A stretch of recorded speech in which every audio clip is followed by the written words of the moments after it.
It's 11 o'clock at night. We're doing a chest and back day. Gym completely empty.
Okay, let's go over to dips. So the thing I learned about dips, I always did them kind of close grip, elbows flared out, and then my elbows started hurting. So I actually went over to wide grip, kind of tuck my elbows in just a tiny bit, but not like flare them out. So what I'm going to be doing is focusing on that main stretch that I'm aspiring for. So let's get to it.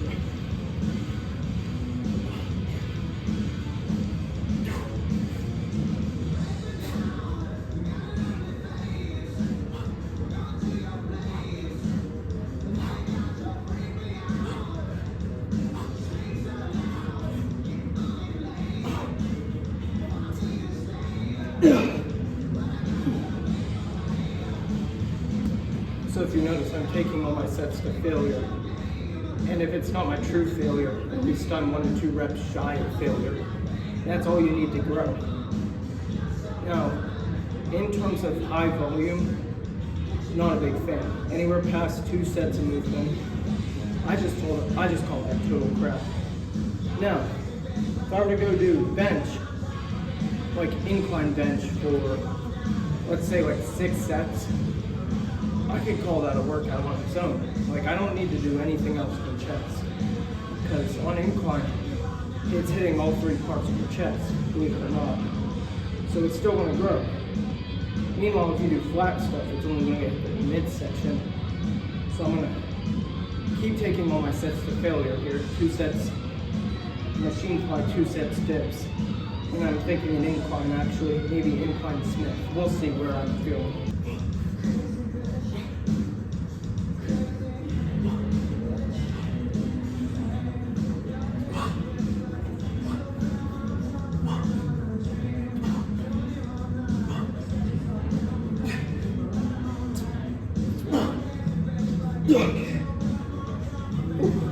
Okay, so I lied. I'm gonna do 1 set of incline dumbbell, and then I'm gonna go do 1 set of cable flies, because I forgot to add in the cable flies. I was just gonna do a pressing day, but you know what? I might do 2 presses, 2 flies. I did the machine fly over there, and then I did dips, which is a press. So I'm gonna do another press, and then I'm gonna do another fly. So that's what I'm gonna call my chest day at, and then I'm gonna do back.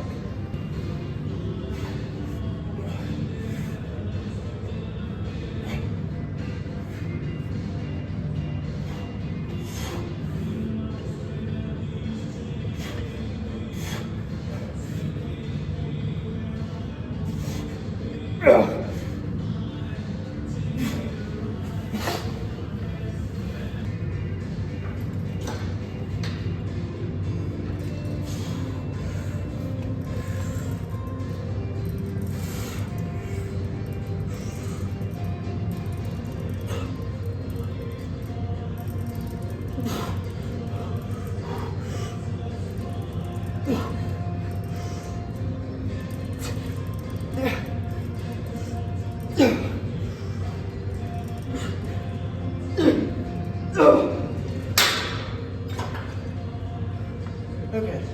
so I ego lifted a bit too much on that. I'm gonna drop the weight just a tiny bit. So the reason I say I was ego lifting, I was bending my arms here. I couldn't go all the way out. So what I'm gonna do now is I'm gonna go all the way out. I lowered the weight because my arms are like this and I'm pressing in. I don't think that, it's more of a press on a fly. And I don't want to add that press to my training.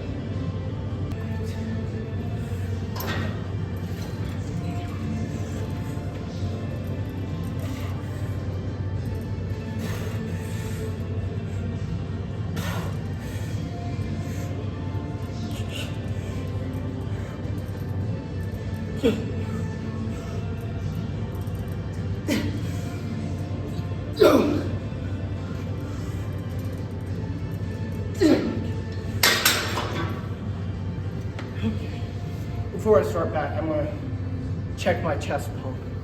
All right, let's take this off real quick. I'm gonna put it back on because I don't like working out in my beaters because then I know what I'm training and then I see my pump and I don't get as much enjoyment out of my pose downs. I'm about 11 months out from my first show. So you guys tell me how my chest is looking. That's sick. Got my bicep thing going there.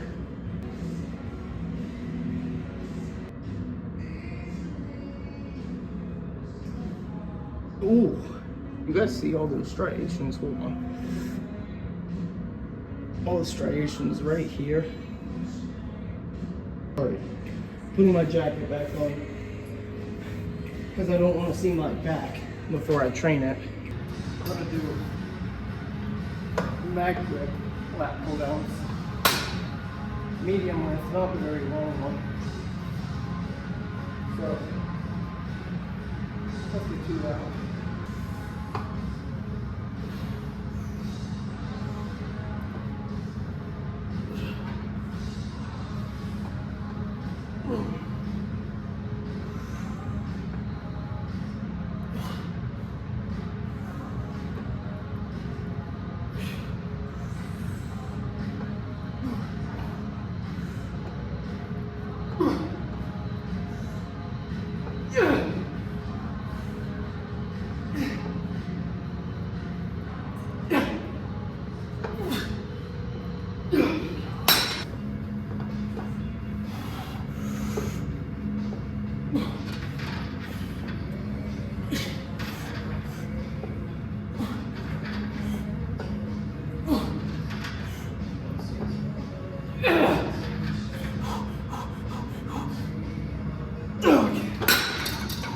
So I did a lighter set for more reps from my first, just to give myself a good warm up. And then I just did 5 reps, and that felt pretty good. But I'm gonna move on to T-bar rows, probably. Maybe 2 plates. We'll see where it goes. We're gonna be doing narrow grip on these T-bar rows. So right here for the first, right? And then we're gonna take it right here for the second set. And after that, we'll see how I'm feeling, because I kind of want to incorporate some pullovers maybe, or maybe even barbell rows, who knows. One of those two, bring back the old school. The two that, well, Arnold loved the barbell rows, right? Like, there's so many clips of him doing that. Pullovers, that's like a early 2000s Dorian Yates type of move.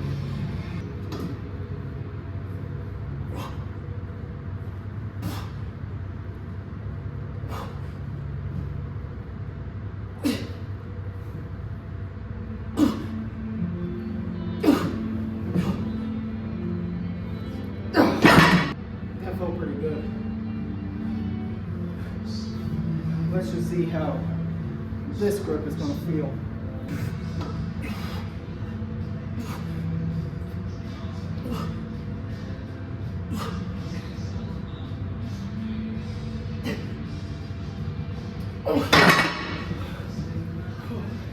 That was way harder than the first set. Guess that makes sense. The wider you go, at least for me, it's harder to move. I'm going to call it there for that one. I'm going to do barbell rows next instead of pullovers. Okay, for this one, I'm going to take this off because I'm going to use a belt. And keep my back from blowing out. Because my back is kind of hurting a little bit today. But then again, I'm not just in the mirror, posing, right?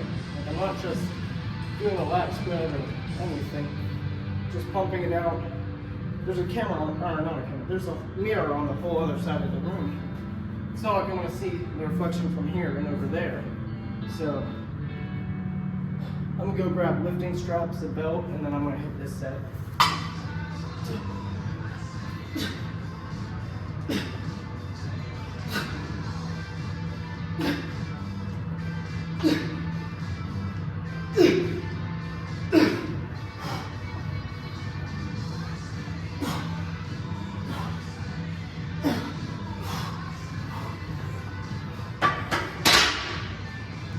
It almost felt like a need there. After that set, to just do some shrugs with it. That's just something I like doing because I never train my traps. And whenever I'm doing this, I usually just do a couple shrugs. And I do this like every other back day. So in a way, I'm still getting some shrug work in, but I'm not training it to failure. Like, I want bigger traps, so I might incorporate it into my next back day. We'll see.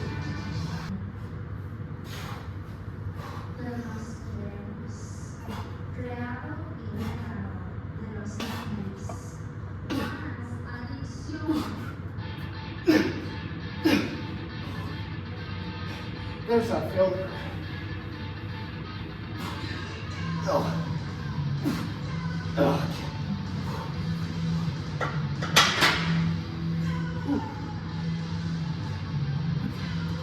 So that's what I'm going to call it for back. And then I'm thinking I'm going to go do my back pose down and then give you guys a little talk. Take a look at the back. It's coming in kind of nice. Oh, I'm going to switch you guys over to this angle. Alright. Yeah, the back, pretty solid, coming in nice.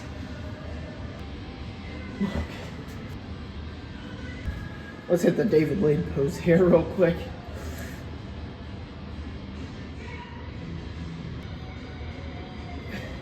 I need to show you guys my side tricep. That's what all my friends say is my best pose. Alright, let's get to giving you guys the talk. Okay, that's very close.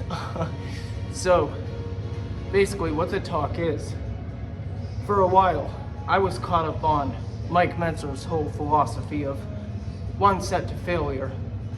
And then I started doing what Sam Sulek does, where I'm just doing maybe 2 to 3 sets to failure. And I've noticed more growth. Now, I'm not saying Mike Mentzer's method doesn't work, but I'm saying taking it to a point of where you're like only doing it and not switching it up, I'd call that a bit extreme. Because, yeah, he had a good philosophy, but at the same time, that applied to him. And the reason he got so big was because of his high volume before he did that. Now, he said that Joe Weider was wrong, and he was a typical punk kid calling his mom wrong. But he had good points. Like, if you're in the gym and you're lifting, you're not going to build muscle. It's what you do in recovery that grows you. So, massage gun, protein, warm baths, that's out of the world. growing muscle. Now, what I'm going to suggest you guys do is not listen to what one man said, because keep in mind, there's a lot of other bodybuilders that did high volume, high intensity, like Arnold, and Arnold still beat him 1980, whether you want to call it rigged or not. I personally think it was rigged, but as far as like Ronnie Coleman or Kevin Levrone, Jay Cutler, they all did high volume, high intensity. So you can still get big no matter what. It's what you do in your recovery. As long as you're stimulating muscle growth in the process, you should be good to go, right? Now, I found my way, 2 to 3 sets to failure, maybe 2 to 3 movements, and 1 to 2 reps shy of failure.